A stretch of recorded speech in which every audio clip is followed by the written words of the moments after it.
Any American who sees the video that I saw will see the United States military attacking shipwrecked sailors. Shut up, bitch!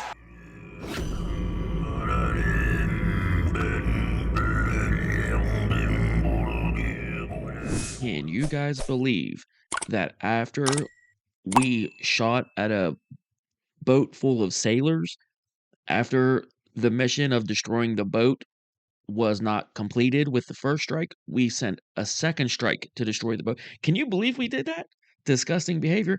And this congressperson, whoever the hell he is, I've never seen him before, he's going to fake cry. He's going to get verklempt. He's going to There I go again.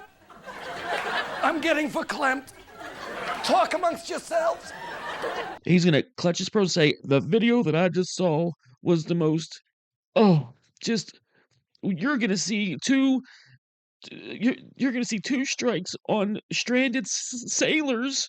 Meanwhile, the same people that this guy represents is out there trying to get Luigi Mangione off. They celebrate the assassination of Charlie Kirk, but they feel super duper bad about drug traffickers that work for the cartels that bring drugs that kill millions of Americans into this country. Try to make sense of it. Just try to go down the path of retardation to understand how absolutely ridiculous this is. These people are so crazy.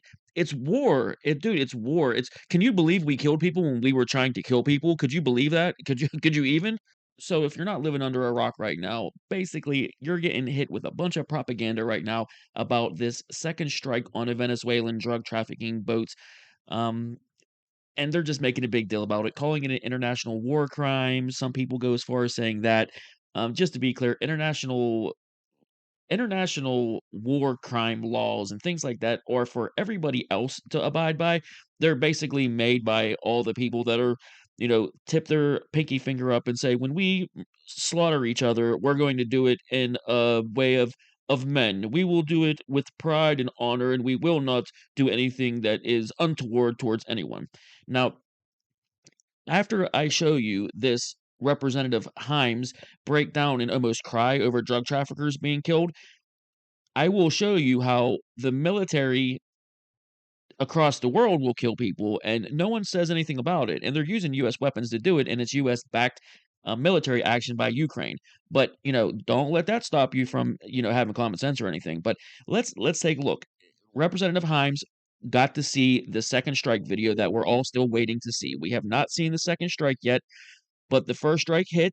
The boat was on fire, and I guess a couple people were left alive, and they were, according to the military, were climbing back aboard the vessel and were trying to salvage whatever drugs were there. They were probably in contact with other traffickers in the area, and they decided to hit the boat a second time to eliminate the drugs. And that's the whole point. It's not to finish killing the narco terrorists that are on the boat. It's to sink the drugs so they're not able to be salvaged. But either way, don't let reality of war and what happens when you hit a boat with a missile stop you from using your common sense or anything. So let's see his reaction. Now, don't get me wrong, I reserve the right to eventually see that second strike and decide, hey, you know what, maybe we shouldn't have did that. I haven't seen it yet, but this guy saw it and he is clutching his pearls and he's going to almost cry and try to walk away from the podium because he's going to cry about drug traffickers being killed. Yes. Let's see it. But what I saw in that room was one of the most troubling things I've seen in my time in public service. You have two individuals in clear distress without any means of locomotion. Distressed? Well, I would hope so, Representative Himes. The boat was just, these sailors were just struck with most likely an MQ-9 Reaper drone strike. I'm pretty sure you should be fucking distressed if that happened to you, okay? That's gonna be distress. That's gonna be put you in some distress, okay? And then whenever the boat wasn't now we haven't seen the video yet. So if it's just two guys swimming in the ocean trying to make it to shore, sure, maybe we shouldn't have to. Maybe we should just let them go. But why should we let them go? Why? I don't understand. Why are we being so soft about this? It's because we're soft when we want to be soft against who we want to be soft against, and we're hard against who we want to be hard against. That's just what we do. When we started the war against drugs in the 70s and 80s and into the 90s, really all the CIA and the FBI really did was decide, "Oh, you know what? Let us put our fingers in these pies, and we're gonna let some shit ride. We're gonna direct some things as long as we get something off the top and we're able to fund our stupid little bullshit that we always do all over the world." That's what we did, and then we put all the Americans in jail for using the drugs. This is what an actual war on drugs looks like, getting rid of the cartels and getting rid of the traffickers that bring the drugs into the country so the Americans can't even have them. Now, I am the guy that loves freedom. Now, if you want to do drugs in the comfort of your own home, inside of your house, and wanted to shoot up heroin inside your house, as long as you're not bothering the taxpayer, you're not out in public, bending over at the waist, sleeping in a crosswalk, going into the store, wrecking your car, driving on drugs, doing what dude, if you want to shoot dope into your eyeballs inside of your living room and die there as an overdose, but you're not bothering the taxpayer too much and you're not really going outside and bothering anybody, I don't look, do what you got to do, you know. But the whole system of the drugs getting here and all that, I obviously have a huge problem with. I just mean for what's available to you, whatever's going on. I don't really, I'm not getting into that argument about the war on drugs. It's just the point. The war on drugs was against the American public, not against the traffickers. And the CIA and the FBI basically just got in bed with the cartels and everyone. And don't tell me they didn't, because obviously they did. Okay. Now, why would we let these people get away? Why would we let them communicate? Even if there was some part of a radio left, or even if they were still alive, why would we let them call to the other traffickers and say to them, "Hey guys, we just got struck. I think some of the product's okay. Hurry up, come get us, come get this." Why would we let them do that? We already sent one strike. Why is it a problem to send the second strike? How it we tried to kill them and blow up the boat the first time. It didn't work, and we had to hit them a second time, and that's a problem. I'll show you in a second. But let's get back to Himes, because he's about to tell you these sailors, they're like his kids. With a destroyed vessel, who were killed by the United States.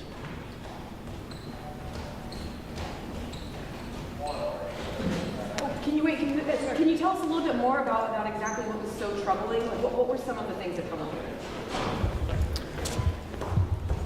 Under the DoD manual for abiding by the laws of armed conflict, the specific example given of an impermissible action is attacking a shipwreck.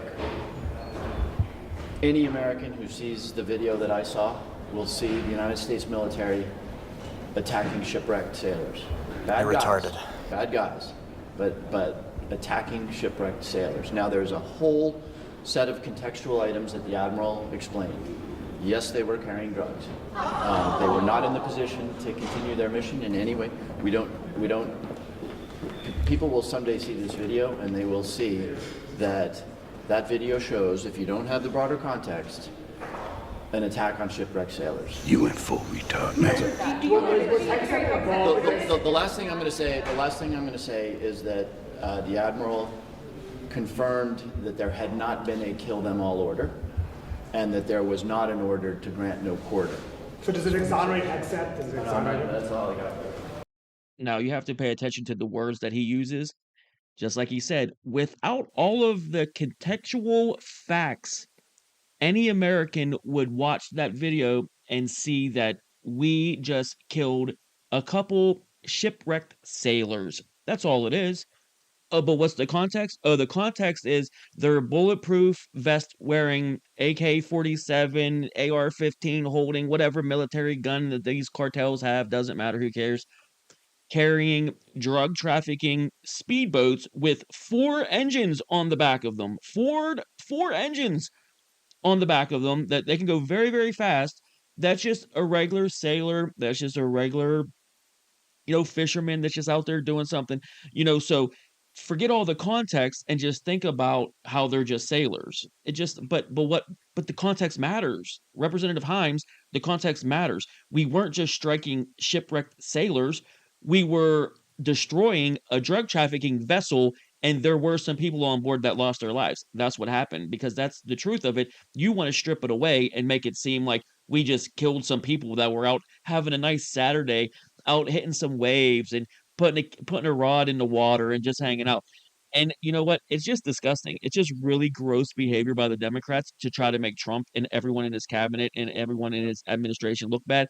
It's just gross because whenever we give billions of dollars, millions of dollars worth of weapons to Ukraine to fight with Russia, this is what Ukraine, our staunch ally against Russia and using our weapons.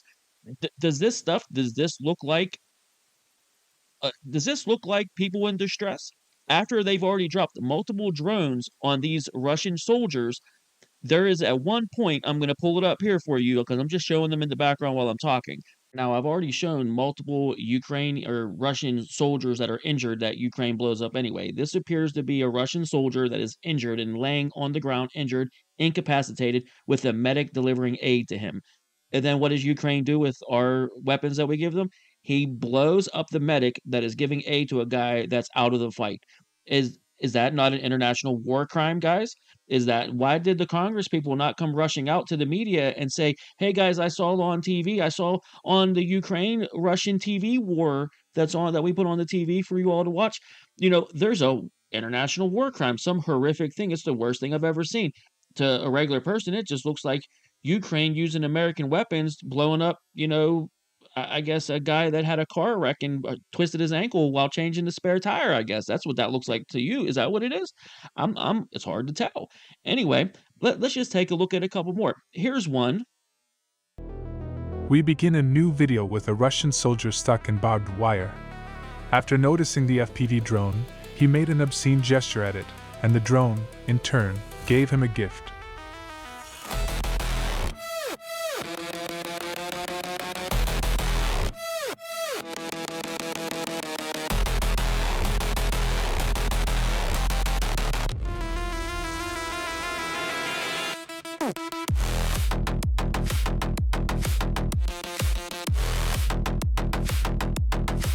Look, the last thing I'm trying to do is make light of human death and human suffering. This one was pretty funny, though. This Russian soldier goes out like an absolute boss and just gives the FPV drone the middle finger and says, "Fuck you, man." Whatever.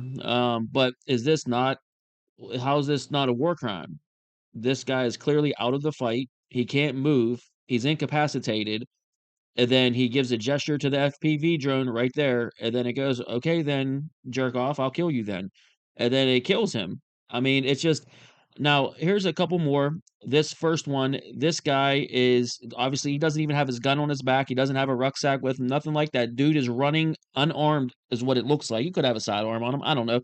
But he appears to be unarmed, running from this FPV drone, and the pilot still flies the drone right into the guy, killing him.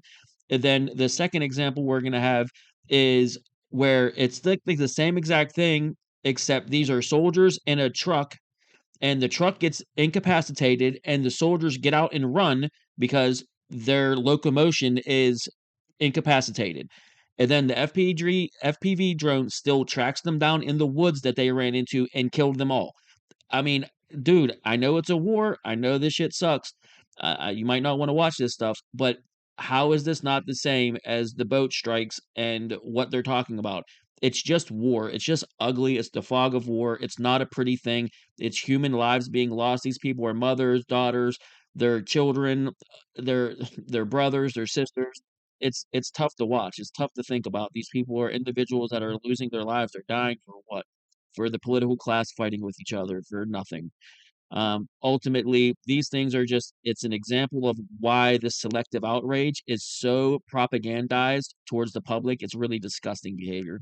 The next soldier, fleeing from the Ukrainian FPV, realized he couldn't escape, so he simply threw an object at the drone, but it didn't help. Next, 4 occupiers drive up in a buggy. The FPV stops them and the soldiers flee into the landing. The FPV takes out the first one. Then the second one falls next to him. The others run into the dugouts one by one. The task is simple: track them down and take them out. Some people might say that this is not an apples to apples comparison, but it's pretty damn close to it. Those Russian soldiers were traveling in a vehicle. the Ukrainians don't know what their mission is. They don't know what they're doing. Those could just be just some regular travelers traveling somewhere to a town. Who knows? No one knows anything. You don't need context. Forget context and all that stuff. Just those Russian soldiers were traveling. Their vehicle was incapacitated. They got out and ran and weren't doing it. They couldn't complete their mission because they lost their vehicle, and the drone tracked them down. And what did he say the mission was? The mission was simple: track them down and kill them all. Is that not what the big, oh my God, Pete Hegseth said in a war setting where we're shooting missiles at boats with people on them to kill people? Could you believe we're killing people with our missiles? What are you talking about? What are you talking about? This is propaganda, guys. That's the whole point of this video. Selective outrage, them deciding what is a war crime, what isn't a war crime. That's why I joked earlier and said that international like war laws and those types of things are things that that only we abide by, but they're really for everybody else. And it's really no one can enforce that shit against us anyway. So it's kind of silly, but ultimately you see how the Democrats use it as a weapon. They'll use it as a sword and a shield, and it's disgusting behavior. You're using direct propaganda against the public to try to smear Trump and this administration, pretending like they're doing something other than what they're doing. And it's just silly. It's dumb. I don't want to make no mistake there. I'm not making light of any lives lost in this video. I wish none of this stuff was happening. It's really all just disgusting to me. It's just I still got to make fun and poke fun. Dude, I laugh at dumb stuff. I have a very dark sense of humor, so you'll have to excuse me on this one. But either way, this is what it is. These people selectively decide what they'll be outraged about, what they'll clutch their pearls about, what they'll report to you as an American. They will change and deflect. What did you know about these Ukrainians using these drones and killing these Russians in ways that are very similar to what Democrats are saying Republicans should be thrown in the Hague for? They should be tried at the Hague. It's it's weird, it's gross, it's party politics that the founding fathers told us never to indulge ourselves in, and where are we at? They're rolling in their graves, everything sucks shit, and everything is terrible. I love you all. Thanks for watching. I have a lot of stuff in the works. I need you to hit those buttons. Press buttons, like, subscribe, send this to somebody that you hate, because only people that hate me should watch me, I think is the way we're going on this point. So, I love you. Nothing but love and peace coming for me, fellas. Just, I'll see you soon. I don't even know why I hang out with you guys. Because you're a piece of shit. I am not a piece of shit. Well, yeah, but you're a little bitch. Sure. God damn it, man. I swear you guys rip on me 13 or 14 more times, I'm out of here. Suck yeah!